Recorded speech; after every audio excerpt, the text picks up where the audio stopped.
Кипы судебных решений, а после исполнительные листы ложатся на стол судебного пристава. Что делает судебный пристав в рамках своей ежедневной работы, чтобы должник четко и в срок выполнил установленные судом требования? За 10 месяцев работы в Нерюнгринском районном отделении судебных приставов на принудительном исполнении находилось 102 306 исполнительных производств на общую сумму задолженности более 3,5 миллиардов рублей.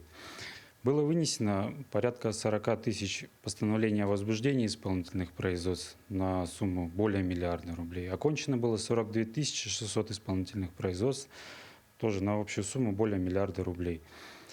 За прошедшие 10 месяцев судебным приставом исполнительного Нерюнгринского отделения было взыскано и перечислено в счет погашения задолженности более 600 миллионов рублей.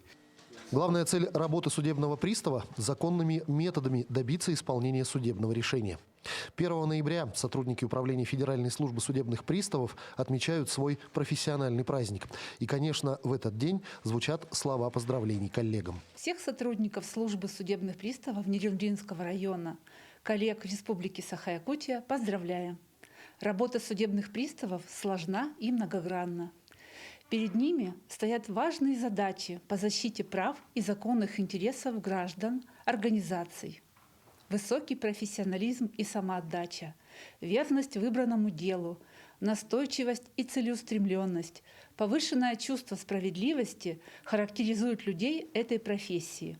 Как ни парадоксально, но самый эффективный способ защитить свое имущество и минимизировать ущерб – не скрываться от органов принудительного исполнения. Даже напротив, проявлять инициативу и предлагать собственные варианты исполнения судебного решения.